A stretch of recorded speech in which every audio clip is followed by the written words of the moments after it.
The Bostonian is Matt Perrault. This is our city. The book is Dave Sharapan. Pay him. Pay that man his money. Together, they are the Bostonian versus the book. You covered! You covered 12! I covered! Follow the show on Twitter at Boston versus the book. How do you like them apples? Bringing you the best insight on sports betting news, Matt and Dave's daily picks, and an entertaining and unfiltered dive into the sports betting industry. Here's Dave Sharapan and Matt Perrault. And here we go.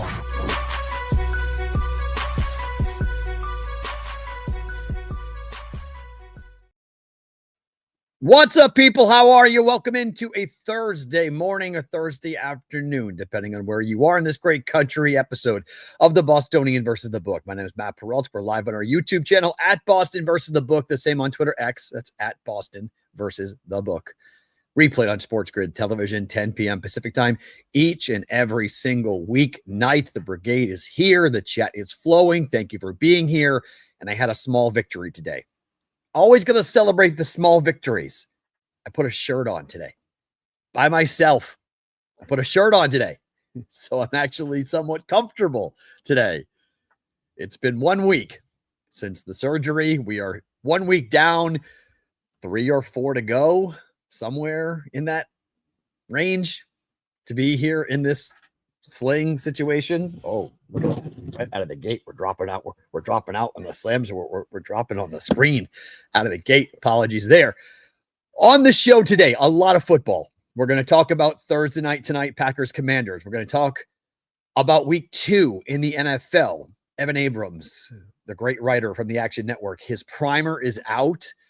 I grabbed some nuggets that I want to talk about, some games we can look at, some line movement we've already seen in week 2 of the NFL. We have a college game tonight, NC State at Wake Forest. We talk about that a little bit. There's a couple of wonky stories out there today. Adam Silver's comments about how fans should consume the NBA, really kind of tone deaf and odd. And then the NCAA threw the hammer at 3 players, and by all accounts, they're not done. They're going to go after 13 or more NCAA men's basketball players who didn't just bet on games that they were a part of, but they bet, some of them, against their own team. So that story is clearly out there. But I'm a professor, kind of. I teach one class. But yesterday was a really wild day. It was a wild day for our country. It was a wild day for me. It was a wild day for, I'm sure, a lot of you guys. And I taught my class yesterday. And something came up in my class yesterday that made me kind of pause for a second and go, okay, we got to talk about this. Because I realized something about where I am sitting today, 9/11, 2025, 24 years since 9/11. I don't normally talk about stuff like this. Dave has, we had a rule.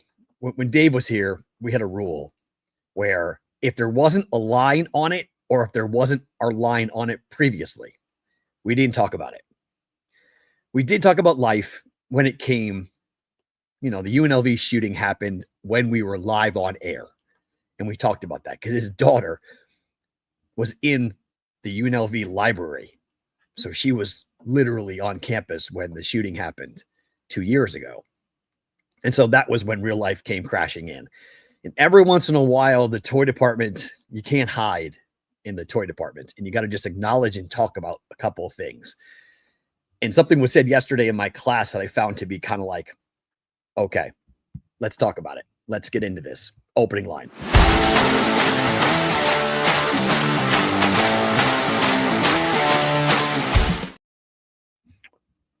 Where were you 24 years ago today? 9/11, 2001. I was on the air. I was on the air in Huntsville, Alabama, broadcasting a show called The Matt Perrault Show. It was a Tuesday.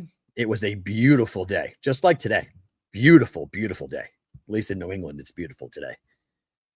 And I had no idea going into work that day, nobody did, that we would ever be the same following that morning. But I'm 48 years old. It hit me today. I was 24 years old 24 years ago on the morning of 9/11. I have now lived equally, pretty much almost exactly the same amount of days leading up to 9/11 that I've lived after 9/11. So I have known pretty half of my life. I have known nothing but 9/11. I have known nothing but the wake of our country following what happened. I'm from Andover, Massachusetts. There were 3 people from my hometown on one of the planes. I became a news reporter, and the kids yesterday asked me, and they were like, what did you do after 9/11? And I went and told the story of how I was on the air, and my cousin who was in, I've told this on this show before, my cousin was in New York, and my cousin was the one that came on my radio show and said, terrorist attack. And everybody went, what? Because we hadn't heard that. The old DOS matrix printers, if you guys remember, that was the AP wire. Our version of Twitter was a computer printout that would spit across the stories that were happening and breaking across the world. And my news director, a guy named Marty Broman, who has since passed, walked in and handed me a piece of paper that said one sentence: a small plane has gone into one of the towers at the World Trade Center in New York City. Whoa, was that wrong? It wasn't 1, it was 2. And it wasn't 2, it was 4 planes in total, including one that went after the Pentagon and one that went down in Pennsylvania. We've all lived this, or at least I thought, because I think for so many of us who went through it, we feel like everybody has gone through it. Everybody remembers 9/11, right? Wrong. One of the students in my class is 34 years old. And we started talking, and I asked him about, he's like, do you remember 9/11? He was like, yeah. He's like, I was almost 10 years old. And it stunned me. And I went, wait a minute.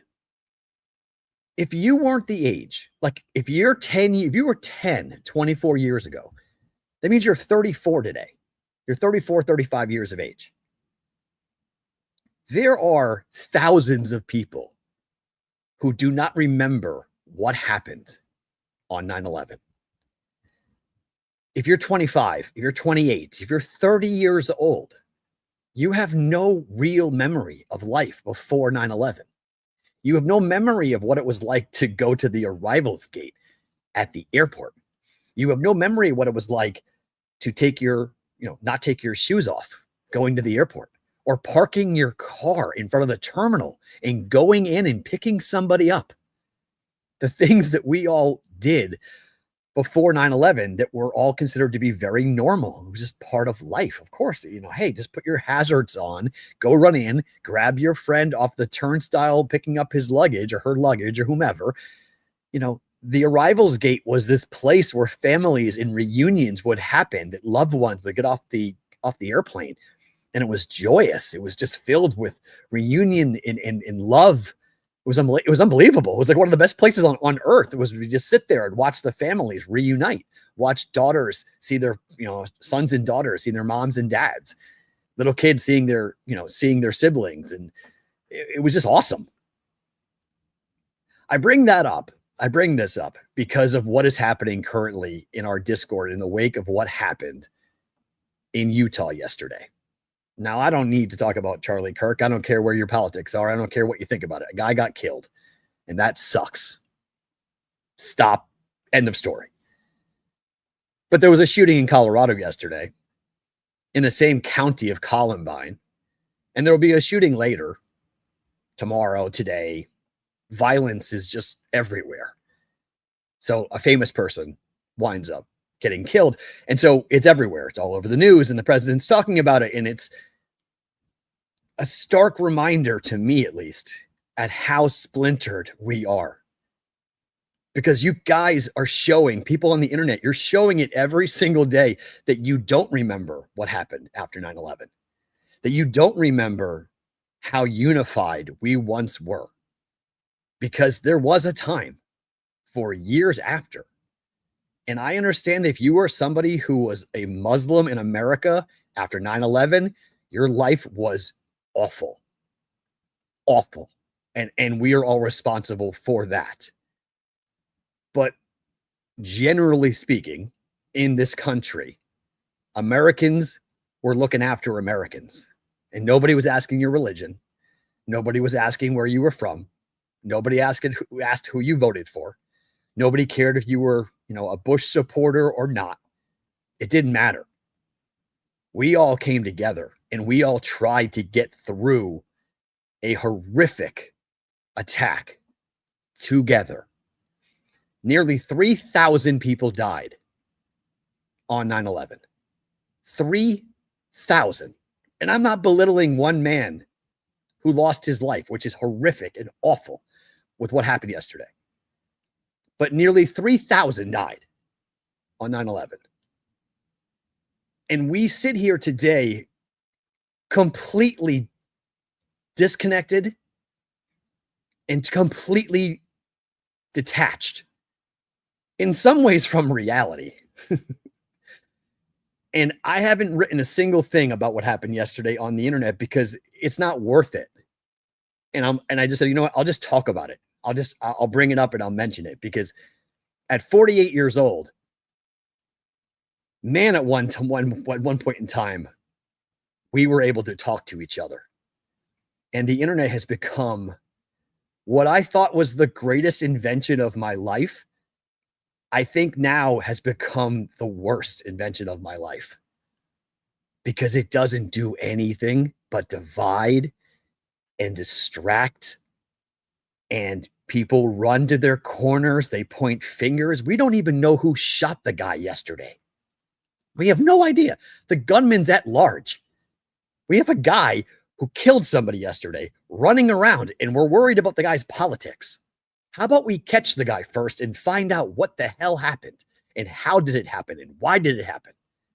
Can we do that first before we start throwing insults left and right? I'm at a loss for where we are as a country because I am heartbroken sitting here 24 years after. At 24 years of age, I watched a dummy plane land in Huntsville, Alabama that could have been carrying George W. Bush. I was at the Arsenal in Huntsville, Alabama. I was interviewing generals and people who thought we were going to war, that we had been attacked and that we were going to respond. I wasn't a sports reporter. I was a news reporter for 4 days while I lived 2,000 miles away from the nearest family member. I was by myself. I was telling my kids in the class yesterday, do you guys remember when they shut down the cell phone service in America? Do you remember when you couldn't call out? You couldn't call into New York. You couldn't call into Boston. You can call into any major East Coast metropolitan area. All you got was that busy signal. Beep, beep, beep, beep, beep. That was one of the most horrific things I've ever experienced because I couldn't talk to my family. I couldn't talk to my mom. I couldn't talk to my brother. I couldn't talk to anybody for days because I couldn't get through in the wake of 9/11. Now, the world was a totally different place. I understand that. And landlines ruled the day. We still had tons of landline access. But 24 years ago, in the years to follow, yeah, there were a lot of mistakes that were made. And yeah, there were a lot of issues that happened because of it. And yes, we went to war. And yes, all these things went down. But I like to think, at least in my memory, and from what I remember, I remember our country coming together and people on both sides of the aisle and people having conversations. Neighbors talk to neighbors again. And they didn't care what sign you had, and people weren't running around with things on the back of their cars. And you weren't being judged for who you voted for in the last election. You were just a human being. You were a person. Your kids go to school together. Your kids play baseball together. Your kids play soccer together or in a play together. We are so disjointed, and my heart breaks for what I am watching. because I know where we were and I know how bad things were, how scared we all were 24 years ago when none of us knew what the hell was going to happen next. I have PTSD from 9/11 24 years later. I can cry on a drop of a hat if I really sit down and think about the day as to what that day was like and what it was like to be on the air, having to kind of hold it together. And people who still to this day will call me, email me, text me, whatever. And they say, I learned of 9/11 from you when you said terrorist attack, when your cousin went on the air and said terrorist attack. It's the first time I ever heard those words about 9/11. And I take that's a huge responsibility that you get when you're on radio, TV, a show like this. And I don't undersell it. I'll never. I am blessed to be an American. I am blessed to be in this country, to have this job, to have this career, and to be able to talk about sports, which mean nothing. At the end of the day, it means absolutely nothing. Your family means everything. Who you are, your integrity, your word, all those things are more important than a bet, a ball game. It's all just a way of distracting ourselves, right? From the things that happen every day. And I get to live in a world where I get to be distracted every day. People go and, I a week ago, I was on an operating table and a guy cut me open and he went ahead and repaired a torn pec muscle. Guy can fix people. Guy has a real skill. He can fix human beings. He can put them back together so they can be healthy. That's incredible that we have human beings out there that do that. First responders. You call 911, somebody shows up. Somebody shows up. When you call 911, somebody actually shows up. Another human being shows up to protect you in the, how it's supposed to work. I know there's other issues there behind that, but you get what I'm saying. What do I do? I sit here every day. I just get to talk about betting and games and gambling. I'm incredibly lucky, but I'm incredibly heartbroken at the moment about what is going on. And Utah Valley is only like 2 hours from Vegas, I believe. It's not that far away. Maybe it's 3 hours from Vegas. It's not far. I'm watching this going like, I watch the WAC tournaments. Utah Valley is part of the WAC, like that. I know I've seen those kids that play. So I know the college campus. I teach on the college campus. I'm a college professor. I talk to these kids all the time. And watching them yesterday, as we were talking about what happened with the murder of Charlie Kirk, and we're talking about how would you cover this story? We're talking about things and it was very surreal to me just to kind of listen to what they were saying. And, the first day of class, I asked my kids, where do they get their news? Like, where do you get your breaking news? And the answers are stark as to where they get their breaking news. It's scary from a guy who's been in the media now for, I started in the media when I was 18 years old, 30 years ago. It's kind of crazy, but it's been 30 years. We used to get our news from reputable sources. We used to get our news from people that would have to fact check before they went public. We would get our news from people that had some level of responsibility, culpability. Now, TikTok, Instagram, at times Twitter, kind of. But the vast majority of the kids are like, well, my friends would tell me. My friends would tell me? How would my friends tell me? What would my friends know about a story to have any accuracy that's not involved with overly emotional responses? And that's what the internet is. Overly emotional responses without real facts, without any real evidence of what actually happened. So as a member of the media, a proud member of the media, I don't listen. I don't concur with the idea that the media is corrupt. It needs to be destroyed. I don't concur with the idea that legacy media is not needed anymore. Because yesterday I saw it and I went, this is why we need legacy media. This is why we need actual people reporting the news. reputable, respected people, because we run around and say things that are just outlandish all the time. And so we're left splintered, detached, pointing fingers, accusing each other of things, yelling at each other. I mean, our lawmakers do this. This is not just people on the internet. These are lawmakers, people that we elect to represent us, doing this, fanning the flames, pointing fingers, wanting retribution. You know, I was born on April 4th, 1977. Martin Luther King Jr. was assassinated 9 years before I was born, to the day. April 4th, 1968, in Memphis, Tennessee. I've always looked at his teachings and looked at the life that he lived and the nonviolence that he preached for so long. And so often I didn't really understand it. I never understood it more than yesterday. Watching the internet and watching what people were writing in the wake of what happened. Going, that's the point he was trying to make about nonviolence. Because violence with a response with more violence doesn't solve anything. And the violence we saw 24 years ago in New York, in Pennsylvania, in Washington, D.C.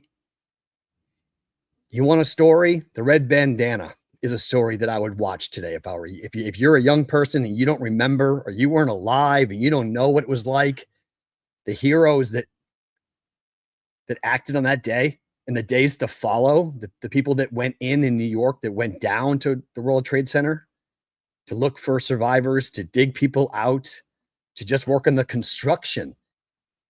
I was in New York. I was flipping through a picture book.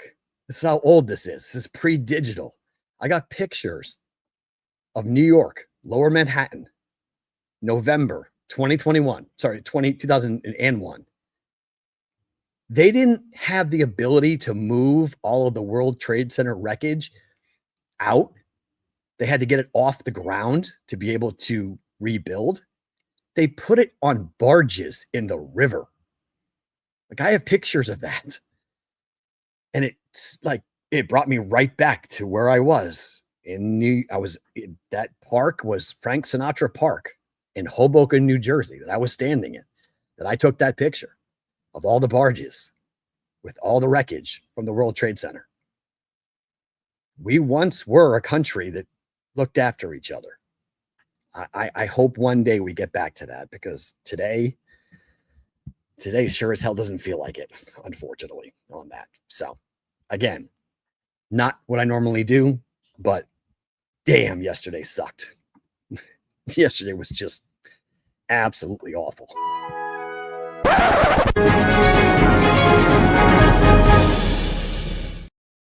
All right, let's pull it back on the tracks. What happened last night? How about Paul Skeens?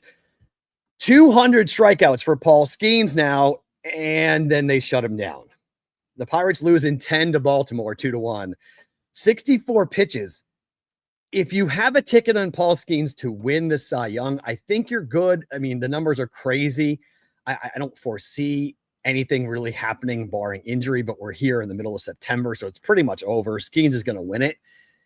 But it kind of stinks that the Pirates team is going to start to say, all right, we're going to quit on the season with Paul Skeens. He's the best thing that they've got going. He's the most must-watch guy in Major League Baseball right now. And I would rather watch Paul Skeens over Skubal. I'd rather watch Paul Skeens over Garrett Crochet. He's the most dominant. He's the most electric. He's the number one reason why you should watch baseball in September and not watch football. If Paul Skeens is pitching, go watch Paul Skeens. But 64 pitches, that's all we're going to do now is 64 pitches. What are we doing? I don't know if they're going to ruin it, Brendan, but that kind of sucks. That's all I'm going to say. It just kind of sucks that this is what Paul Skeens is. 64 pitches. I mean, come on now. Like, this guy can go a lot more than that. I mean, let him go 90. Yes, it's load management for baseball. What are we doing? So Skeens with 64 pitches. They lose the game 2-1. Now they would have lost the game anyway. He wouldn't have been in the game, but they can't score for Paul Skeens. And as we know, Skeens, he's going to have double-digit losses this year with an ERA under 2, which is stupid because the Pirates can't score. He would not have been in the game in the extra innings, obviously. It would have been the bullpen, but it's still frustrating to see that he comes out of the game after 64 pitches. The team loses it in 10, 2-1. Heck of a win for the Orioles, but a bummer loss for the Pirates. It finally happened. Aroldis Chapman finally gave up a hit. I hadn't been talking about this because I didn't want to jinx it. I just was like, I'm not talking about it because I'm going to be superstitious here. I normally am not, but I'm not going to talk about Chapman until he gives up a hit. 50 straight batters, 17 appearances between hits given up for Aroldis Chapman, and it winds up being the game loser for the Red Sox against the A's yesterday. They lose the game 5-4 in Sacramento, but a hit for Chapman, and they've already signed him. They've already given him an extension. They've already said, look, you're going to be with us this year and next year. He's the closer for the Red Sox. And you can really see what Boston is doing next year. And if you guys remember, I made the declaration, the prediction that the Red Sox win the World Series next year. I still think that that's the way the Red Sox are thinking. It's not about this year. It's about 2026. They've already shut down Marcelo Mayer for the year with a wrist surgery. I wouldn't be stunned if they shut down Roman Anthony, that he's got the oblique injury and they say, don't come back. The Red Sox making the postseason, which it looks like they're going to, it is complete bonus. It's to get the young kids some experience to go and be a part of this culture building that Boston's trying to do with the youngsters, get them some playoff baseball experience. I don't think they're going to be very successful this year. I hate the fact that they would play the Yankees right now in the playoffs. That's horrible because, well, the Yankees could really embarrass the Red Sox if they got hot. Boston starts a series tomorrow against the Yankees. They are 7-1 on the year against New York. So the numbers say that Boston's been very successful against the Yankees. And if they pitch the way they're pitching, okay, maybe Boston has a legitimate shot at knocking them out. But a part of me is concerned. A part of me is like, I don't want to play the Yankees. It's they got 20 guys with 5. You got 20 guys, 5 guys with 20 home runs. I'm trying to say, scary. Yeah, and top 3 starters this weekend. Pitching is set up for the Red Sox. So on that, Ish, if you want to, but that's why Boston signed Chapman for next year. They're building it for next year. They're trying to get the rotation in order. That's why they brought up the Tolley kid who pitched yesterday. The early kid who tied the record for when he had 11 Ks 2 days ago. So Tolley, early, Crochet, this is what they're hoping for next year, to get these kids some seasoning, have a young, controllable pitching staff, and then be able to go after it. Anthony's back. Mayer is back.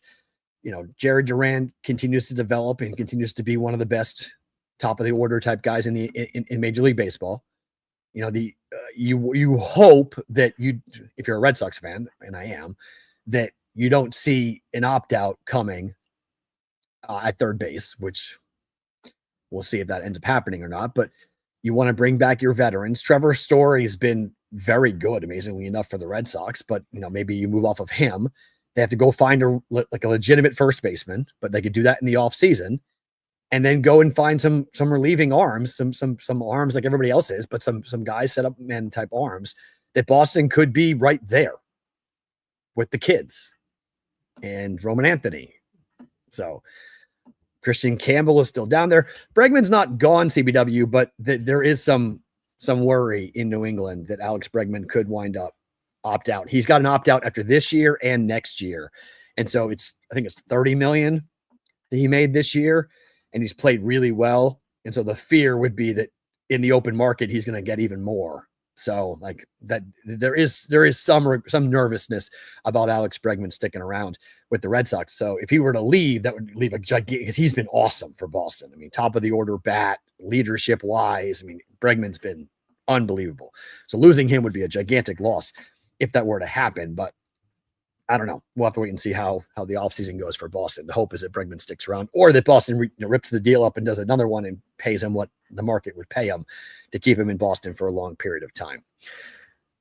Comments from Adam Silver yesterday making the rounds, and this is not good. I mean, this is, if you're an NBA fan, this is weird. So Adam Silver was asked about the rising cost for NBA fans to watch games this coming season. And he essentially said that the NBA is a highlight-driven league, that watching games isn't really what fans do, that the NBA is very much a highlights-based sport, and that there are highlights available everywhere, all over social media. This again goes back to how old are you? Because I think if you're under the age of 30, I don't think this comment bothers you. I think you probably go, well, yeah, I consume the NBA in 4 or 5 different ways. Instagram, TikTok, Twitter, stories, reels, highlights. Like I follow the league, but I don't sit down and watch 4 quarters. Versus I think somebody who's a bit older, like my age, again, I'm nearly 50, to go and have a conversation about, like, I want to watch the game. How do I watch the game? How many different apps do I have to watch the game? 3, 4, 5? How long are we going to continue to disrespect our fans? So when we came down to the cord cutting conversation, right? When all of us who love sports, we have tremendous power, like tremendous power. And the reason why we have tremendous power is that we are the only ones right now who watch anything live. Sports fans are the only ones that watch things live. And sports gamblers are really in control. We watch everything. Because if we bet on it, we want to watch the game because we want to watch our bet. So you have to, if you're those sports leagues, you have to understand that people like us, our audience, the brigade, we're getting annoyed. I'm all for cord cutting. I was one of the first to do it. I've always been on the forefront. I am a pro tech person. I was sending text messages in college. I said, don't call me, text me. I was on the forefront of that. And now everybody's like that. Text me, don't call me. I am a cord cutter. I am a streamer. I am an app-based person. I'm a watch a game on your phone person. I'm a watch a game on my computer or watch a game on my tablet person. So I'm not a technophobe. I'm not trying to go back to cable. I didn't like cable because cable made me pay for things that I didn't like. But YouTube TV is starting to look a whole lot like my cable, which is very frustrating. It's just more mobile. I can watch it in more places, but it's starting, and even the price is starting to become very much like when I used to have Comcast cable. That needs to stop. And I think it will. But at what expense or cost are we going to have? Because if I need Netflix, Amazon, Paramount, Peacock, ESPN, Fox One, like how many different apps do I have just to watch the game? And that is very frustrating. And so for Adam Silver to sit here and say, we are a highlights-based league. So you guys don't move along, you all, boomers. We're not worried about you. We know that the kids who are watching the NBA, they don't mind because they're not watching full games anyway. Is a really weird take because I know what he means. He means we're going to make as much money as possible from the providers who are paying us. So when NBC comes in and wants to put games on Peacock, okay, we're taking their money. And when ESPN comes in and says, hey, we're going to take TNT's top-rated show and put that on our app, and we're going to put that show behind a paywall and make people go ahead and pay us for the chance to watch this, they're giving the NBA a pretty big check, and the NBA is good with it. So now the NBA's got multiple different platforms that they are providing. So now we're talking 3, 4 different subscriptions just to watch the NBA. Forget the NFL, forget the Sunday ticket, forget YouTube TV, forget watching games, Netflix, when they've got games on holidays and whatnot. We have to, and I use the word we really loosely because it's the league is more than anything. They got to be careful because they're starting to make sports fans want to go and do and watch other things. And I never thought that would be the case where a fan base would be at war with the owners and or commissioners of the leagues, because these owners and commissioners don't have a job or a product if the fans don't show up or the fans don't support. So we, as sports fans, you're almost forcing us to say, do we have to boycott you for you guys to understand what's going on? Like, do we have to ruin the experience and stop watching and stop paying for you guys to figure it out, to realize that we're not okay with this? Yeah, Vic, I think there's a lot of people that would feel the same way. Vic writes, I'd pay $120 a year to watch whatever I want. I think there's a lot of people that would feel that way. I think there's a lot of people that would feel like, I have so many subscriptions, I have so many things that I'm paying for to watch these games, that if somebody was able to, and this, it will never happen, by the way, but if someone was able to go back and create the cable model somehow from a streaming perspective and say, hey, one price, 9 different subscriptions, all in one, and you can watch all the sports you want. I mean, I think a lot of sports fans would sign up for that tomorrow and pay for it $200 a month, $150 a month, and be completely okay with it. Because the inability to toggle between games, between different platforms, is probably the most frustrating part of all of this. Because starting tonight is Thursday night football. Tonight is Prime. We're going to watch games on Prime. And I don't care how brand new your TV is. To go from Prime to YouTube TV, to go from, so there's a baseball game on YouTube TV you want to watch, and the football game's at a break or at halftime, it takes time. It's frustrating to get out of the app, to go into a different app, to go find the product you want to watch, and then watch the product, and then come back out, and then go back to Prime, to then go load it. Cable, it was previous channel, that one button, PC, boom, back and forth, back and forth, back and forth. It was a quintessential male behavior. I can't tell you how many times watching sports, girlfriends of mine would tell me, stop flipping between games. Can you just leave it on one game? No, I can't leave it on one game. I got to go watch and see what's going on. They would be watching a game with me was maddening because I wouldn't just watch one game. I'd watch 4 or 5 different games. I think a lot of you were like that. Yeah, look, Ish, you can have 2 TVs going. I have 2, 3, 4, 5 TVs going all the time. But it's still frustrating if I want to move from one game to another and I don't want to have to delay to get there or delay to get back. And that is something that, if I'm Prime, I'm in love with it. Prime's got us stuck. Amazon Prime, we're stuck on Amazon Prime tonight. Can't change it. It's got to watch the game.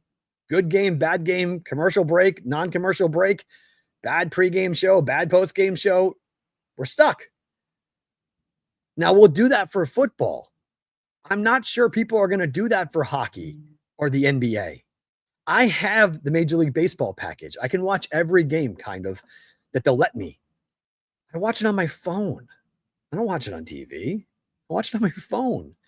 And mostly I'm watching like 2 or 3 innings, like crucial situations I'm watching on my phone, toggling between back and forth.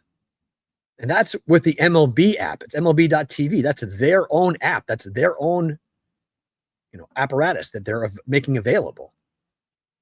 The NFL and the NBA and soon to be the NHL, they're all farming this out to other apps, to other platforms. So that comment by Adam Silver, I don't know. Like, I don't know.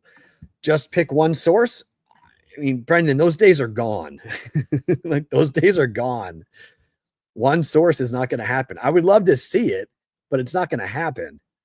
There's too much money in the streaming world, right? Subscriptions, when these things first started, the whole subscription model, we were like, Sirius XM, I see Addison's talking about Sirius XM being great for sports. It is, but it's not visual, Addison. I'm a theater of the mind geek. I'm an audio geek. I'm with you, but it's still, I get why people want to watch video. You want to see it. You want to watch it. Make up your own mind. You want to play, couch quarterback or couch coach or couch referee. So you want to watch it. I love listening to it too, but that's when I'm in the car. Not when I'm in my house. I'm watching. Now I'm sitting on my own couch. So I think that's part of the issue for these owners / commissioners, that they're seeing the dollars and their job is to make as much money as possible for the owners, and the fan be damned. We're not part of this equation. We're not there.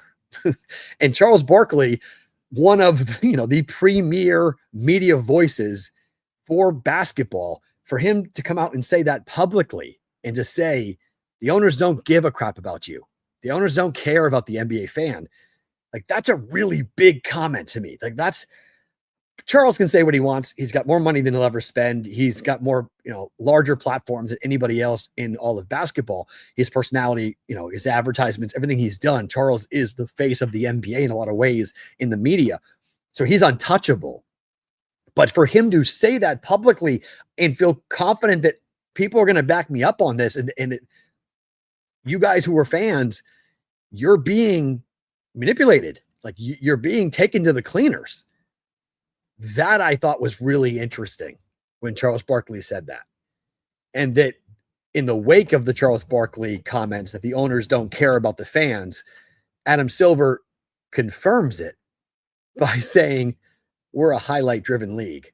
There's plenty of ways to see our stuff live, see our stuff recorded, see our stuff on highlights. People are watching LeBron put up 40. No one's watching all 40 points. They're watching one basket.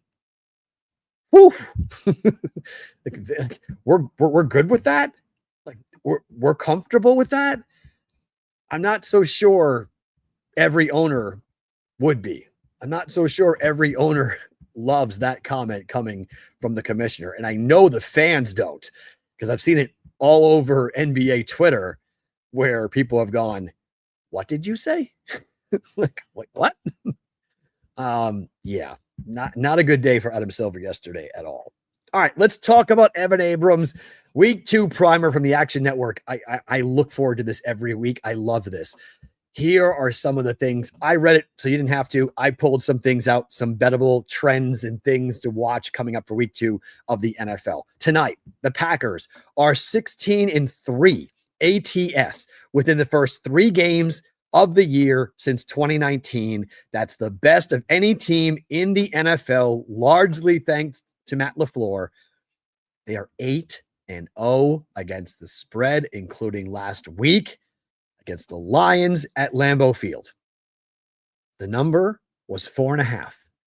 It's now 3. All of the money is coming in here on the Commanders, but the stats and the trends would tell you tonight the Packers are the right side for that. More on that game coming up for just the picks. Trevor Lawrence and the Jaguars are on the road against the Bengals this week. It's the home opener for Cincinnati after they went to Cleveland and barely won against the Browns 17-16. Zach Taylor today went out publicly to ask the fans of the Bengals to stop drinking in the parking lot and get their butt into the stadium for kickoff. He asked them that just this week, just this once, can you guys please be in your seats at kickoff? Not a good look for Bengal fans. Equally not the conversation that Zach Taylor should be having, period. End of story. However, Trevor Lawrence is awful on the road. Trevor Lawrence is 8-21 straight up in his career on the road. He is also 14-15 against the spread on the road. On the money line, a $100 bettor would be down $1,219 betting on Trevor Lawrence on the road with the Jacksonville Jaguars. Of the 100 quarterbacks who have made a start since 2021, Trevor Lawrence is the least profitable quarterback on the money line on the road in the NFL. Ish. It's a good survivor pick. It's a very good survivor pick. The Bengals are god awful. And you can say new quarterback, Matt, new head coach, Matt, and Liam Cohen, maybe a different Trevor Lawrence on the road. It is week 2 for the Bengals. I will give you that. The Bengals are an absolute train wreck with Joe Burrow and Zach Taylor in the first 2 weeks of the NFL season. They should have lost to the Browns last week. That was as lucky of a win as you will ever see for a road divisional team to get. A missed field goal, a missed extra point, and then a missed field goal at the end of that game for the Browns, combined with 2 interceptions that hit the wide receivers in their hands to then jump off the hand into the arms of a Bengal DB.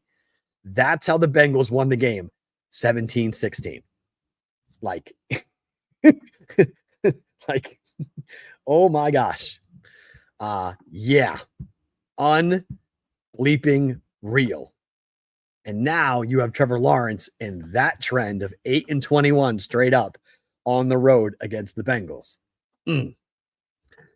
To the Cowboys in their game against the Giants. The number is 6 or 5.5. How are we not jumping all over the Cowboys? Dak Prescott is 13-2 straight up and 10-5 ATS in his career against the Giants. He actually started his career 0-2 straight up against New York. That was against Eli Manning. Since, Dak Prescott has won 13 consecutive starts against the Giants. You want to talk about a survivor pick? Here is your survivor pick. The Dallas Cowboys. Don't play the Ravens. Just don't play the Ravens. Okay, I get it. This is also a divisional game.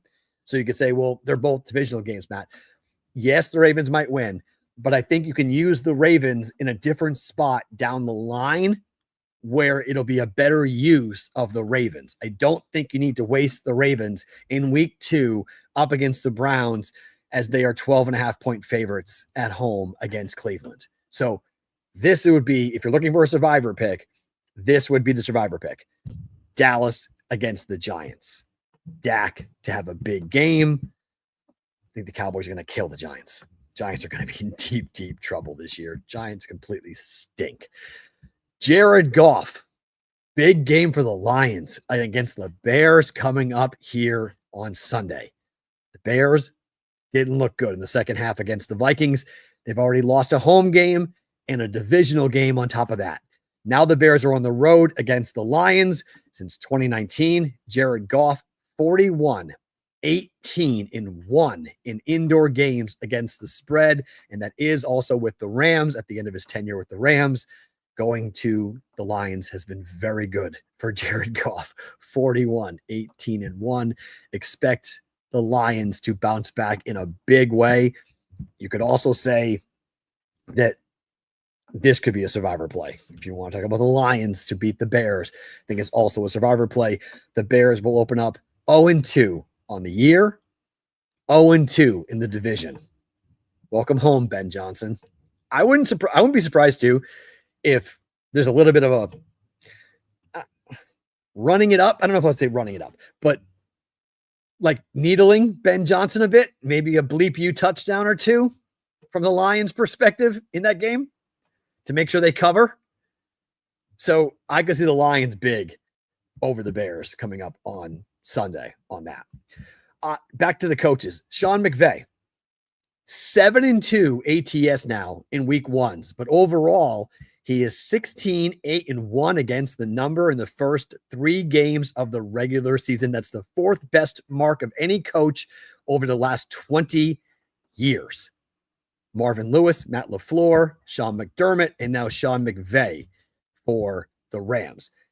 It's a little bit scary with the Rams this week. I'm not going to lie, just because they're going to the Titans home opener. I do expect the Titans to play hard. I do expect, and I thought Cam Ward got let down by his wide receivers. I thought Cam Ward played better than the numbers. And it's an LA team going east. It's a 1:00 start time. So it's a, early body clock. It's a 10 a.m. It's a noon kick locally. It's a 10 a.m. kick West Coast time body clock wise for the Rams. So this is a game I will not be betting. If you tell me you want Sean McVay and you want the Rams, okay. But I would be a little bit hesitant on that. Just a little bit hesitant on that. Not say the Titans are going to win, but maybe. I'm not going to tell you it's impossible. I'm not going to go, yeah, no way. Here is a play that I would make right now, or maybe not right now. I would wait to see what the number does.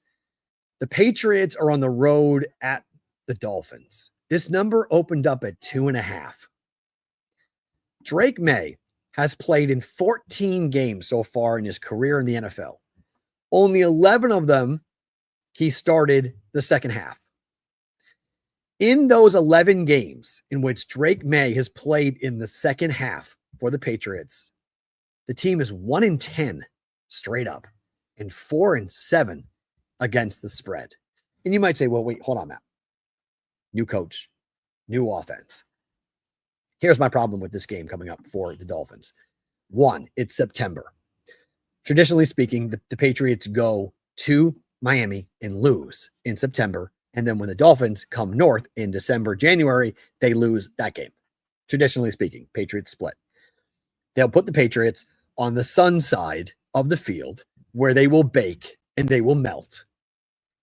The Patriots in the fourth quarter will have a problem with the humidity and the heat in Miami because I'm in New England. It was 49 degrees this morning here with no humidity. You're going to Miami, to a place where if Mike McDaniel loses this game to the Patriots, and again, the number was 2.5, it's now a pick for the Dolphins and the Patriots. So big move on the Patriots. You have a team in Miami that will play Buffalo next week. So they're going to lose to the Patriots after being embarrassed by Daniel Jones and the Colts to then go lose to the Bills. They're going to be 0-3, and Mike McDaniel is probably fired. They're going to literally empty every single barrel against the Patriots this coming weekend.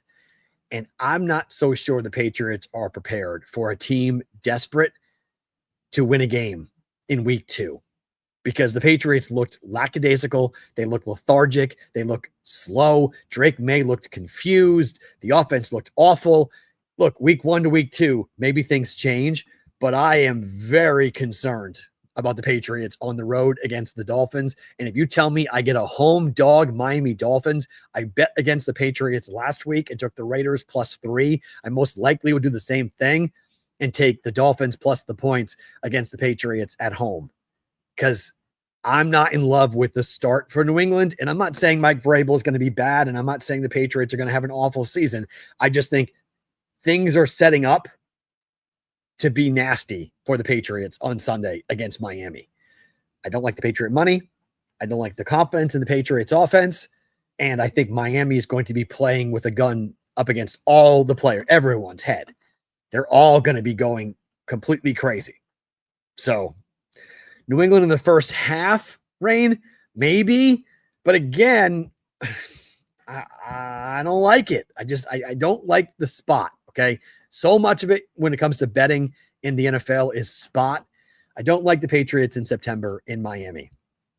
Traditionally speaking, it's an absolute house of horrors, and the numbers back it up with Drake May not playing well at all. Josh Allen and the Buffalo Bills, after a tremendous win, they traveled down in state to take on the Jets. They're going to be 7 points or more, 7.5, 8 by the time we get to kickoff. Josh Allen, 35-5 straight up when he's favored by 7 points or more. but just 19, 18, and 3 against the spread. If you want some extra little added for teams that have insane victories, like what happened for the Ravens game, it's not always great for the team next to come back and to win a game after you have historic come from behind type performances. Teams aren't great against the number the following week after they have a tremendous, shocking come from behind massive moment. So over the last decade, teams that came back from being down 14 or more points in the previous game to win are just 55-70 the following week straight up, and 53, 72, and 1 against the number, which includes a 23 and 39 mark against the number when going on the road. So Jets plus the points, probably decent play. You guys talking about Daniel Jones? How about this? Daniel Jones in his career, the under is 25, 10, and 1 in his 36 starts at home, going under by over 4 points per game, including the under against the Dolphins in week number 1. That's unbelievable. 25, 10, and 1. Daniel Jones is an automatic under bet. Automatic. Colts at home this coming week. Bet the under. Bet the under. Denver's coming in. Bet the under. See what number you can get. Get the best number, but that should be a play. Broncos at Colts. Under this coming week. And finally, we go to Kansas City. We've seen this number before. The Chiefs, after a loss with Patrick Mahomes as their quarterback, they are 21-4 straight up, but they are just 13, 11, and 1 against the number in the next game, including 7-3 straight up in ATS when the spread is less than 6. Chiefs are probably going to be home dogs to the Eagles in the game of the weekend this coming Sunday. I like the Chiefs. Plus the points. I like the Chiefs. I'm not that high on the Eagles this year. I think the Chiefs go 1-1. If the Chiefs lose to the Eagles, here's the funny thing, right? So the Chargers are favored by 3.5 on the road at the Raiders. We'll do all that on Monday's show. So I didn't include those stats because we'll talk about Monday's games on Monday's show. But if the Chargers win, they're 2-0. And they're also 2-0 in the division. If the Broncos win, they're 2-0 without playing a divisional game. But the Dolphins beat the Titans, beat the Colts. They're 2-0. If the Chiefs lose, the Chiefs are 0-2. So now they're 2 games behind the Broncos. They're 2 games behind the Chargers, but they're also 3 games behind the Chargers because they lost a head-to-head to the Chargers. This is a really big game all of a sudden for the Chiefs. Like, it's early, right? It's week 2, and there's a long season to go. But you don't want to get behind, in particular with Denver's schedule. You don't want to get behind a team with a third-place schedule and the way Denver could stack up wins. So it's KC has been a home dog twice in 5 years, lost both games, Roger Long. Will they be a home dog for this game? I don't know if they will be. Couldn't you see late money come pouring in on the Chiefs and have them go off a favorite? Like, it's Mahomes at home after a loss. People, I mean, the narrative, people are going to run around. He is 21-4 straight up. So this game's a pick 'em. I'm not laying points. It's a pick 'em. 21-4 is 21-4. Now, I'll give it to you. You know, the Eagles are the defending champs, and the last time we saw the Eagles play the Chiefs, it was a laugher. But I think the Chiefs are more motivated being at home after what happened in the Super Bowl. Not they have more to play for, but I think there's payback on the minds in Kansas City for what happened in the Super Bowl.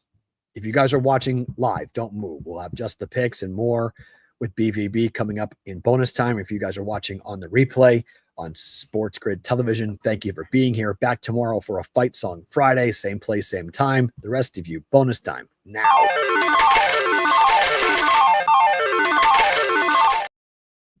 Okay, right into it. Just the picks.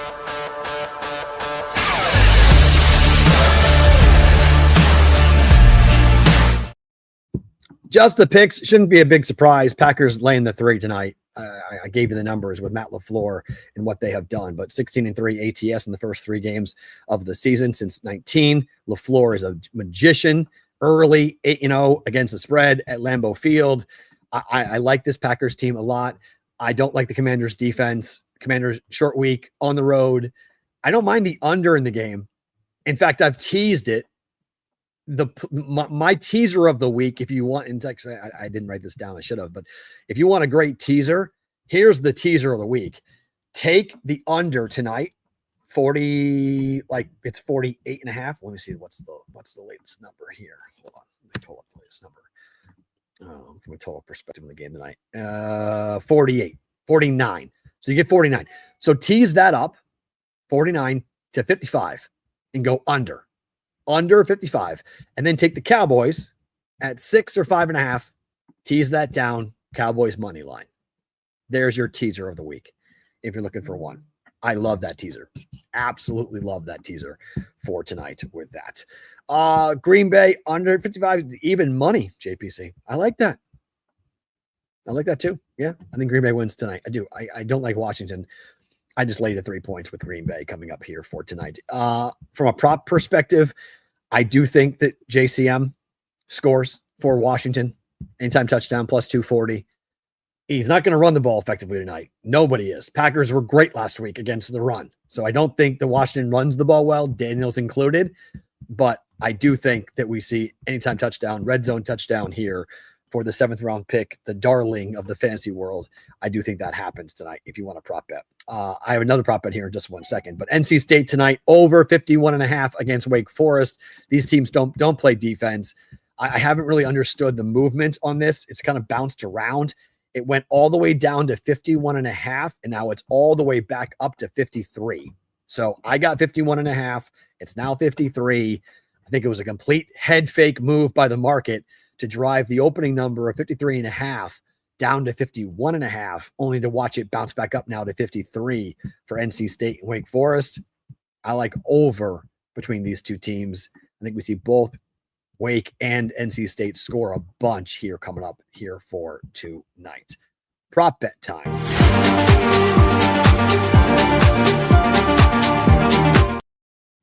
So going back to Thursday night, and I think Jordan Love throws over 1.5 touchdowns tonight. I think he has 2 touchdown passes tonight up against this Washington secondary. And I think it could come in the red zone. If you want to bet trends, and this is sort of, Josh Jacobs has scored a rushing touchdown in 10 consecutive games for the Packers. 10 straight. Do you know who also knows that? The Commanders know that Josh Jacobs is the bell cow in the red zone. I think you could see Jordan Love throw in the red zone tonight to throw 2 touchdown tosses. I bet JJ McCarthy over 1.5 touchdown tosses on Monday night. I'm going to bet it for Jordan Love as well, over 1.5 touchdown tosses at plus 105. You can shop around. It's minus 105, plus 105 on this. But I like Jordan Love to throw the football tonight, to score, and to get in. Butchie, where have you been? Where are you? Long time no see. It must be football season. Butchie's back. What's going on? Reed and Kraft, anytime touchdown. Yeah. Love, first touchdown. Ooh. Jordan Love to rush first time. What's the price on that? That's interesting. What's the price on that? For a Jordan Love first time touchdown. I'd be okay with it. I mean, I think you have to at least peruse the prices on Jordan Love tonight for what he will do in prime time with Matt LaFleur. So Addison likes all 4 primetime games have had both teams kick a 33 or longer yard field goal. Tonight, it's minus 115 on DraftKings. For just a 33-yard field goal, that's the longest field goal prop is 33 yards. Wow.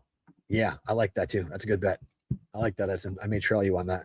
I like that. That feels like it's woefully too short. Wow. Interesting.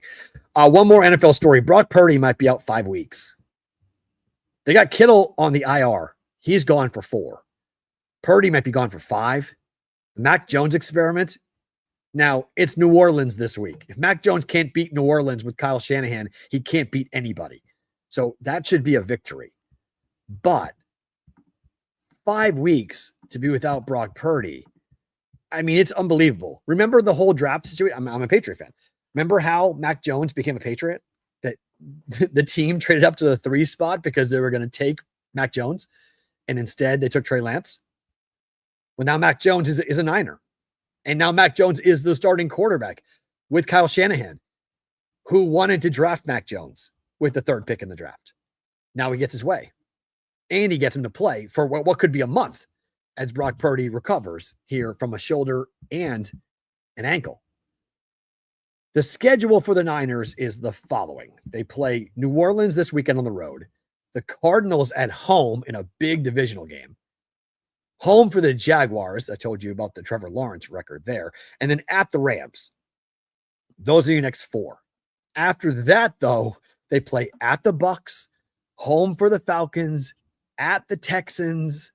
Oh my goodness gracious. Like they need Brock. Like they if Mac Jones can't play, if Mac Jones is still the Patriot version of Mac Jones, yikes. The Saints in Survivor-ish? Oh my. No, but I think that there could be the under tonight for that game. Sure. I mean, there's injuries and then there's the Niners, right? With what they've dealt with injury wise. I mean, it's unbelievable. The number, it is still Christian McCaffrey. I'll give it to you, but yikes. Juwan Jennings is questionable. Kittle is out. Purdy is doubtful against the Saints on the road. My goodness gracious. Not good. Not good at all. Butchie, I don't have your number. Send me a DM on Twitter I'll send you my number. Just DM me on Twitter and I'll text you, call you, whatever you need me to do so I can connect with you on that. News of the industry is not a good story.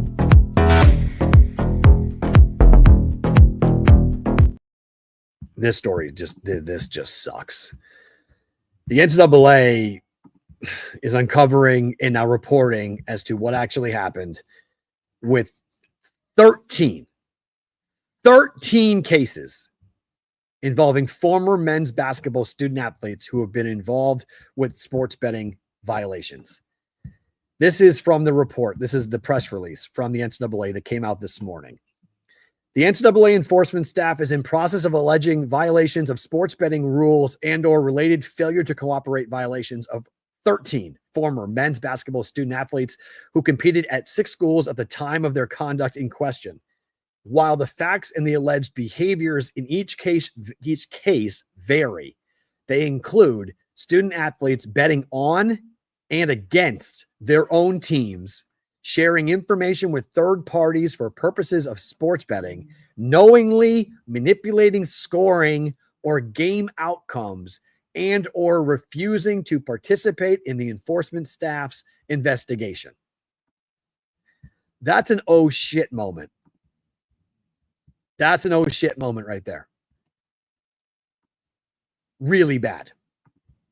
Really, really bad. They have banned 3 of them. The NCAA Committee on Infractions already has resolved 3 similar cases, concluding that 3 men's basketball student athletes violated sports betting rules and manipulated game outcomes.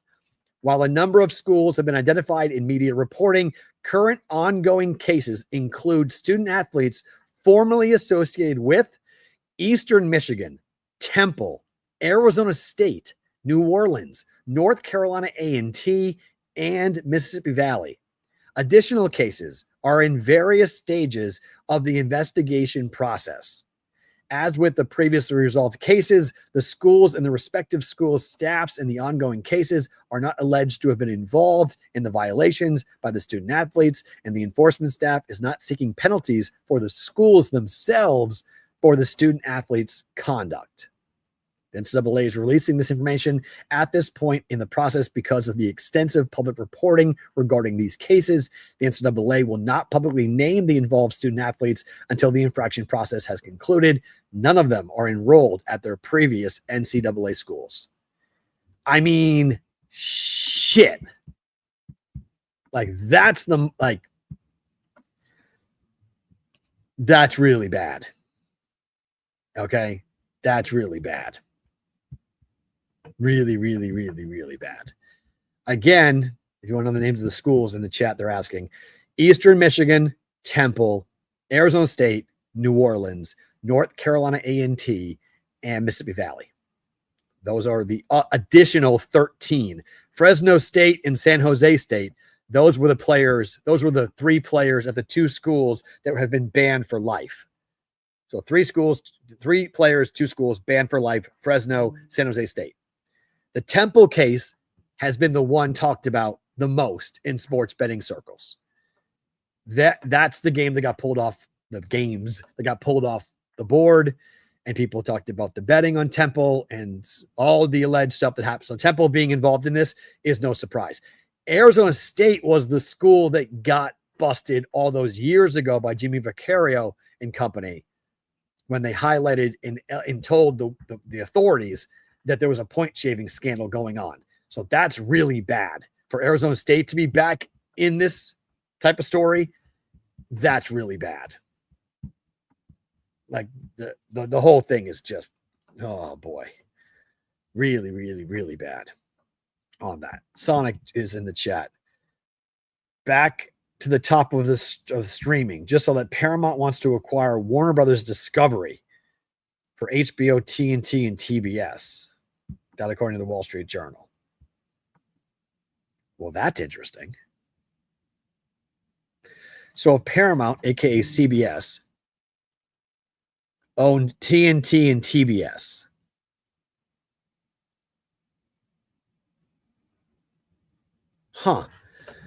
aren't they all part of Warner? I mean,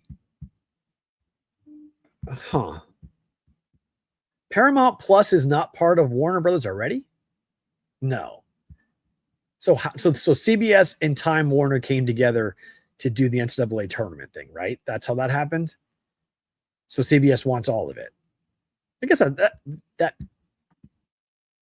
yeah, Paramount wants the whole Warner shebang. That would make sense. I guess that wouldn't be awful. They just want it all for themselves. Okay. So they want it all. All right. I mean, that's not that bad. Oh, okay. Paramount it was just bought by Sundance. They partner with NCAA, right? Okay. So they want it all. Okay. All right. That's not that surprising that they want that. But boy, back to the basketball. Oh my. This is, again, I do believe at some point in time, I think there's going to be a legitimate conversation that will push sports betting, prop betting back into some level of illegality in America. And that will only help the offshore and the black market. I'm not saying that it will stop anything, because it won't, but 13, 15 kids, we start talking about 20, 30, 40, 50 kids. We start talking about like mass amounts of arrests. We start talking about like serious jail time being levied against people who are trying to do this. Yeah, just a bad deal. All around bad deal. Time for my favorite thing about today.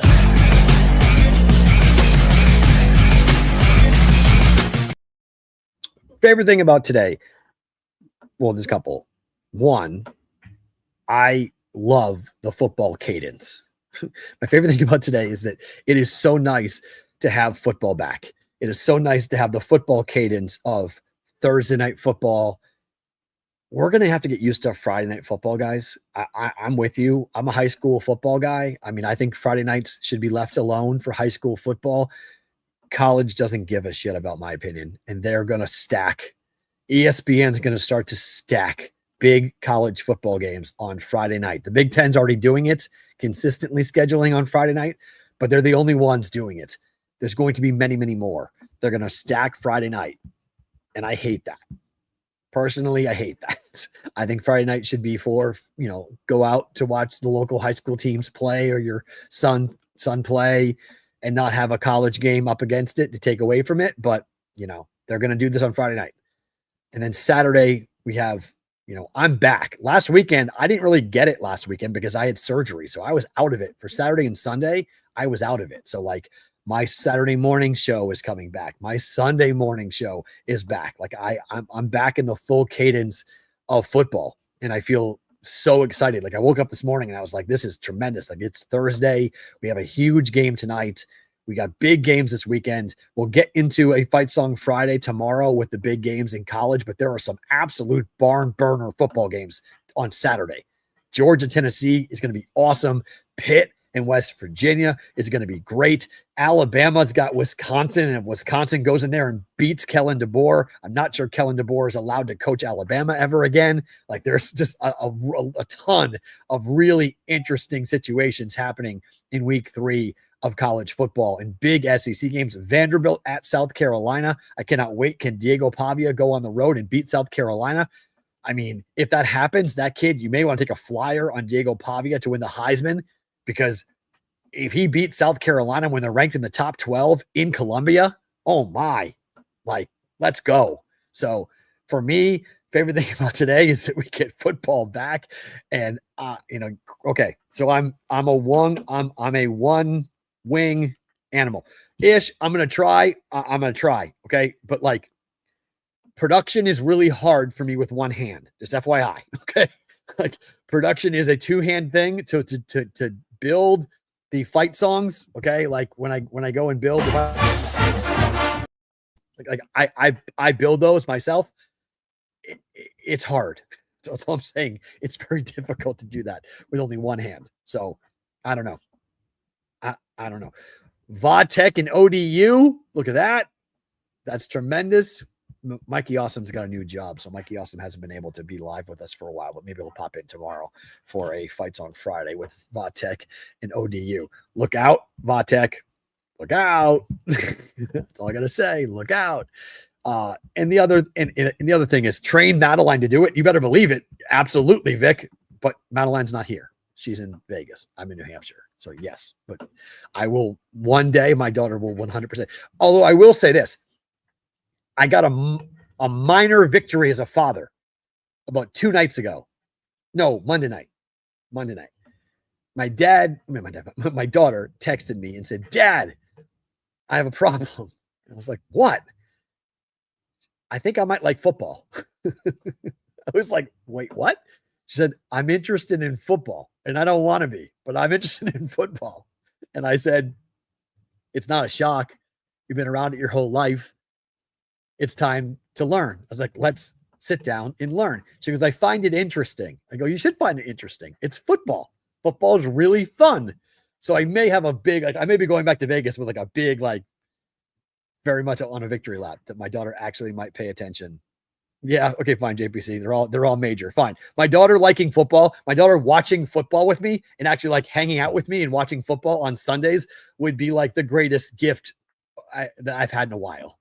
To have that, because she has been around it. She knows it. Like she hates the Yankees. Like she has some level of sports knowledge, but she's always been frustrated about how complicated football is.